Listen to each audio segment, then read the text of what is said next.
starting in 5 seconds. The income tax cannot be changed by the whim of the executive because it is enshrined in the law. Therefore, we argued, please now, on the basis of your own reports, cap the rate. When we used the word cap the rate, what do we mean?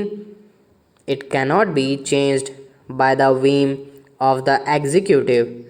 A rate must only be changed with the approval of Parliament. Now I ask all of you, do you agree with me or do you disagree with me on the question that a rate of this importance must be changed only with the approval of Parliament? It cannot, ought not to be changed by the whim of the executive. Now I want to speak up loud and clear and tell the people of India that we don't want Parliament to change the rate, we want the executive to change the rate. The people of India expect low indirect taxes. There are a lot of people, a lot of corporates I have seen in the last few days speak up of passing the GST bill.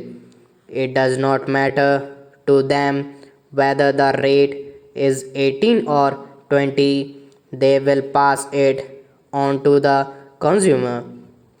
In any way, there are many voices in the country to speak up for the corporate supporters, but somebody must speak up for the people. That is precisely what my party is doing, what I am doing today. In the name of the people, I ask you to keep this rate at the rate recommended by your CEA, namely the standard rate should not exceed 18%. I know you are not incorporating it in the Constitution Amendment Bill, but you have to incorporate it in the GST bill. No tax bill will survive judicial scrutiny unless the tax rate is mentioned.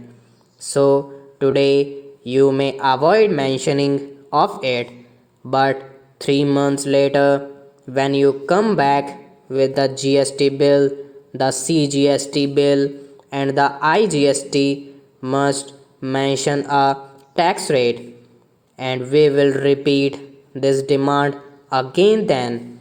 In the meanwhile, we will campaign throughout the country appealing to the people of India to support the idea that this tax, the standard rate of GST, should not exceed 18%. With the greatest respect, I don't buy the argument that by fixing the standard rate at 18%, the states will lose revenue. This should be looked at positively for those states. Sir, just read paragraphs 29, 30, 52, and 53 of this report.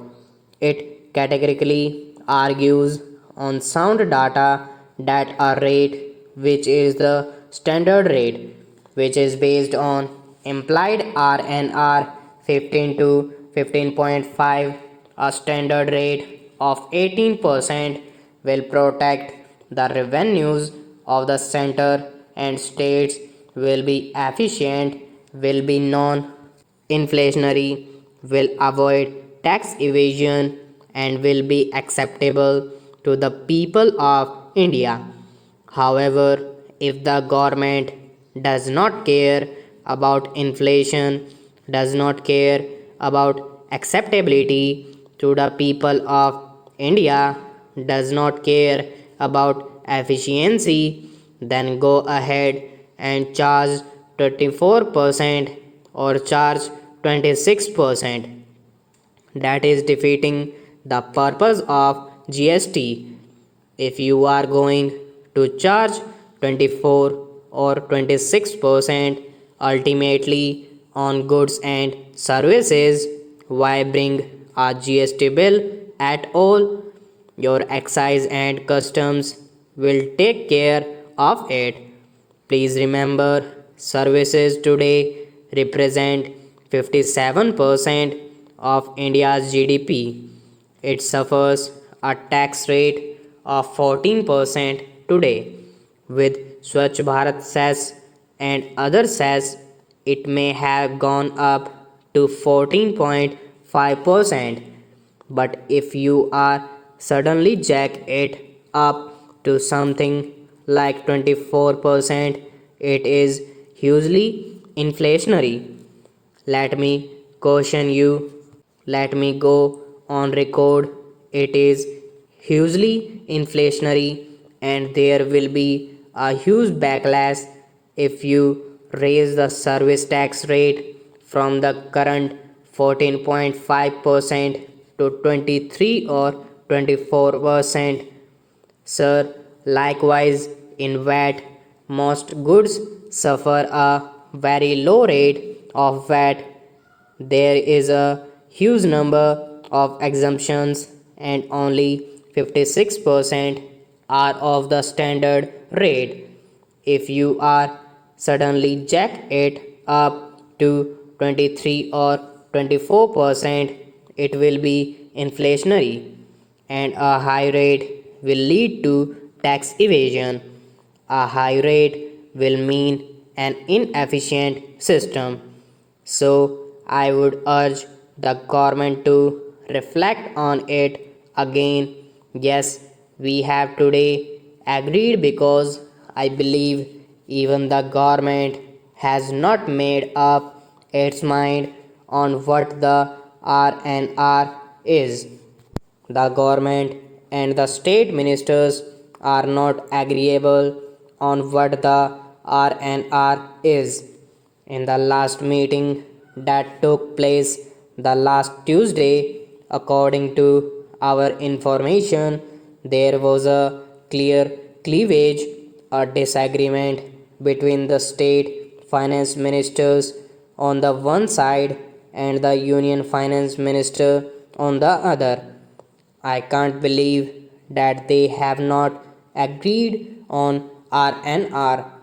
They are going back to their drawing board and work on the RNR. I don't know. Perhaps within the government there is a disagreement between the revenue department and the economics division. Eventually, you will have to come to an agreement.